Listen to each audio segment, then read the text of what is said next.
Hello, everyone. Welcome to the Super Bowl edition of YBA Today. I'm Jesse Mayfield-Chan. I'm joined by Alex Barth and Max Kleiman, and we've got a packed hour ahead. We'll have the latest on Super Bowl 45 in Dallas. We'll be joined live by a local product and a former Super Bowl participant, and Peter Cronin. And we'll check in on a Super Bowl party and provide our take on who will win the big game and why. So for right now, we're going to toss it over to Alexis and Julia. They're at Jake and Joe's in Norwood, preparing for a Super Bowl party. Alexis, Julia, take it away. I'm Julia here at Jake and Joe's in Norwood, and it's starting to get really crowded here, gearing up for Super Bowl 45. Joining me here is Alexis Page, the winner of our K-Sports New England Show Challenge. Thanks, Julia. I'm so excited to be here kicking off the Super Bowl with you today. It's great to be here. We're so happy that you were chosen. You just blew everyone away. Thanks so much. So later we're going to be talking to you and talking to people around here about the Super Bowl and what their plans are, gearing up for it. And also, Devin has a piece about a cheerleader for the Patriots, or an ex-cheerleader. So there's a lot coming up, and it's starting to get really crowded. The party's beginning. So we'll be back in a little bit here at Jake and Joe's in Norwood on Route 1. Back to you guys. Okay. Well, I'll take it away for some weather right now. So winter weather has impacted most of the country, and this week it's been no different in Dallas. It's impacted them as well. I think we have a clip of the stadium right here that we're going to go to, and snow had to be removed from the new billion-dollar stadium. As you see the ice falling off, injuring 5 or 6 people. Nobody was seriously injured, like killed, but there were some injuries, and they closed the roof for the game, so it will be played inside. More snow and ice is expected tonight, so travel for people, for the 100,000 people going to the game, really could be a mess. As you see, just some ugly shots of the snow on the roof. And this isn't the first time there's been a roof catastrophe in the NFL. Remember earlier this year, back in November, the Metrodome, and that was just some amazing footage right there. We have it. Let's take a look.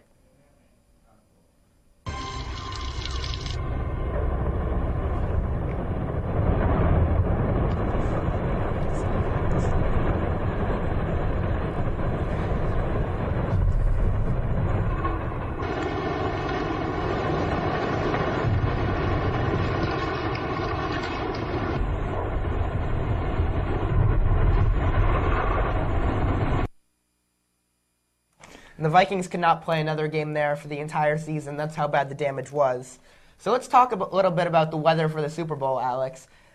This is one of the first times that they've picked a location that they think is going to be warm, but then snow comes down everywhere. Now, the game's going to be played inside, so it shouldn't affect the game. But how do you think it will affect fans getting to the game? I think it's going to be a problem. The last time they played a Super Bowl in a cold weather city, they played in Detroit a couple years ago. And the reason they picked Detroit is there's a hotel attached to the stadium, so fans could stay at the hotel and there would be no trouble getting in the game in case of a storm. With this, fans are going to have to be traveling in, and that could create difficulty, and it just changes the effect of the game if you don't have that 100,000 strong in the background cheering. It won't seem the same. And I don't think they'll all show up. I think you'll get about 75% attendance. Do you think that it will have any effect on the game at all? Because the game is played inside, so you would think it wouldn't, but just from a player's point of view, living in a cold climate for the week before instead of a warm one, do you think that will have any effect on them? I mean, normally, yeah, there'd be some effect, but we're talking about the Packers and the Steelers. These are two teams that love cold weather. They just lucked out. So, you know what? Honestly, it doesn't even have any effect on any team. These are football players. They play away games at cold places like Green Bay and Pittsburgh, like you said. I mean, teams that have their homes in places like that may have a slight advantage, but it's honestly not that big.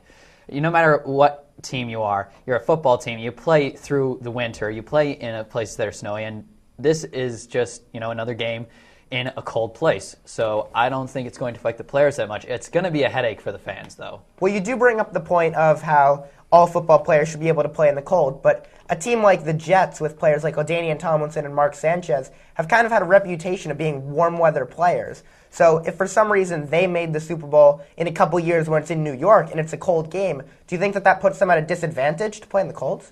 Well, I mean, you can say they have a reputation of that, but they've also been playing away games, in colder places.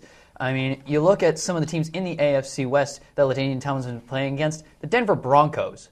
that Denver is not exactly the warmest place. But And then you look at the team he's currently with, the New York Jets. New York, not exactly a very warm place. He did play those games, but how did he perform? How has Mark Sanchez performed in the cold? The answer is not well. Just because you play in those games doesn't mean you can deal with the conditions. Well, also talking about the Super Bowl in a couple years when it's in the Jet Stadium, it should be an interesting game because they are planning for cold already. Why do you think that the commissioner decided to allow the Super Bowl to be played in New York when he knew that there wasn't going to be good weather?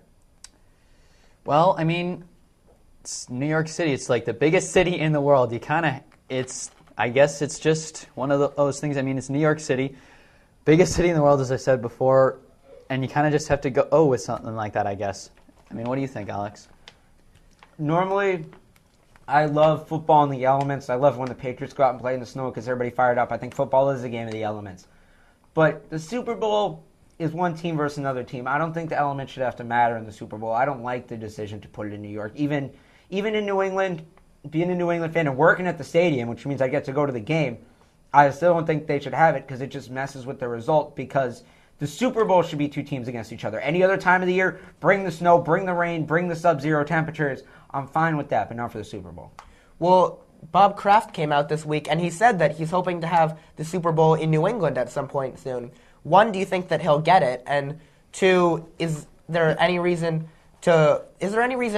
behind putting it in more cold weather places for the league? Well, the league wants to put it in hot tourism spots to get more people to come. It's simply an economic thing. Boston, not the hottest tourism spot when you have New York just to the south. And I think Kraft, as far as getting a Super Bowl in New England, he burned that bridge when he built the stadium without a roof. And I think he knew that. He hopes there's going to be one, but I think everybody in New England just knows in the back of their heads that that's probably not going to happen. Yeah, and in Dallas, it's like in the center of everything. You can easily get to the stadium. In New England, it's kind of off in Foxborough. It's going to be a lot of traffic if you try to get it there. It's just not going to be a place for hundreds of thousands of people to get to or thousands of people to get to. It just doesn't seem like a very good location. All right, well, a lot of weather mess obviously going on in the NFL, but a lot of other issues going on in the NFL as well. Along with the Super Bowl, all the talk has been around an issue going on with the NFL commissioner. I mean, the collective bargaining agreement between the NFL players and the owners. Earlier this week, Commissioner Roger Goodell said he wants to get a new agreement in place. And we got footage of that. Completely focused on getting an agreement that works and is fair to the players and the clubs. And that's their focus right now. They are prepared for every outcome, as they should be. That's only smart negotiations, as I assume the union's doing the same. But we have to focus on making sure we get an agreement that works for everybody. At that point in time, if we're not successful in getting an agreement, I'm sure a lot of steps are going to be taken, which is why I believe the window of opportunity is in the next few weeks to get an agreement that works for everybody. You represent 32 NFL owners right now. And right now I'm standing here, I'm representing over 1,800 NFL players. We want to know one thing. Seriously, I don't want the politically correct answer as far as it'll be done in a week. Do you know how far away we are from getting a deal realistically done? What is the real timetable for us really getting it done? Because I see a lot of things being prepared on your guys' end. You guys are somewhat preparing for a lockout. Well, Chad, as I said before, I think both sides are going to be prepared for every outcome. But I can tell you the commitment on behalf of the ownership is to get an agreement. And we will get an agreement. And I think that is only going to happen when there's intensive negotiations between your union and the owners. And that has to take place now. This is the window of opportunity to get this done right. Because otherwise uncertainty is going to seep into all of our operations and make it harder for everybody to reach that agreement. So right now, I'd say let's get to work. Let's get an agreement that works for everybody.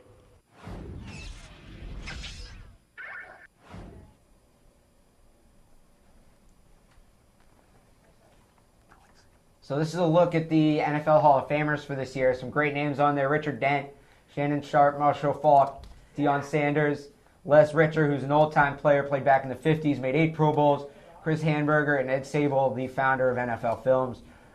Great class right there. And there are a lot of other guys I was surprised didn't make it. Jerome Bettis was in this class. Bruce Armstrong, former tackle for the Patriots. This was a good year, and I think there were a lot of guys that missed out, but they'll get picked on later ballots. Ray Guy, another one, arguably the greatest special teams player of all time. His punch just hung up there. Do you imagine him punting now in the Cowboys Stadium? Yeah. Those 8-second hang time punts? That scoreboard would have dents all over it. Yeah. Yeah, it would. Well, we're going to head to a break, but actually we're going to head to Pardon the Englanders right now. It's just ahead along with a... Oh, we're actually going to head to a break right now, but afterwards we're going to be back with Alexis and Julia at Jake and Joe's, so stick around. Wow.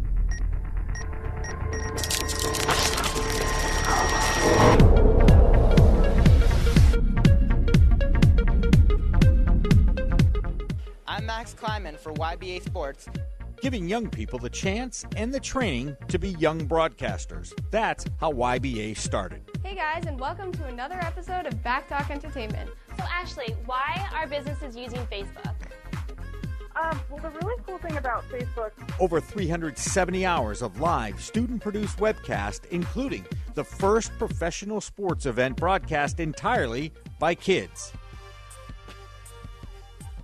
That is only the beginning of the story of Young Broadcasters of America.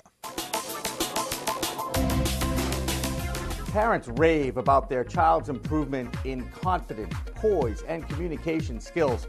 But it doesn't come as any surprise to us because we teach Generation Tech how to talk using TV broadcast skills, and the results are amazing. This is the oral communications piece that nobody else has. With a whole generation communicating more through technology than face-to-face, Young Broadcasters of America has created a curriculum for voice articulation that is now available at YBA Online. IPI stands for inflection, pronunciation, intonation, and enunciation.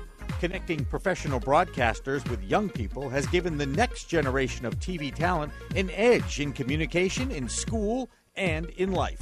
What opportunity do you have as a kid to get in front of a camera, to get behind a mic, to learn how to actually do it? This is the only opportunity he's ever had. Justin, it's good to be sitting right next to you. Nice to be here. They learned everything. They learned behind the camera, in front of the camera, editing, just so much poise, and they really enjoyed it. It was an awesome experience. Perhaps best of all, the young people who train with Young Broadcasters of America have a blast creating a new kind of cool. Oh! And that's how we do it at YBA. Once I was introduced to the whole broadcasting world a year and a half ago, I realized this is what I want to do. You bring the personality within your heart out onto the set, and you show everyone who you really are. Now, his old friends are helping to honor Ace Bailey's name. He was a very important part of our team, but more importantly, he was a great friend to all of us. YBA builds confidence, develops communication skills so necessary in life. Now, YBA is bringing its training to adults and the corporate community, which is desperate to undo what technology has done. For more information about Young Broadcasters of America, log on to youngbroadcasters.com or call 508-650-2000.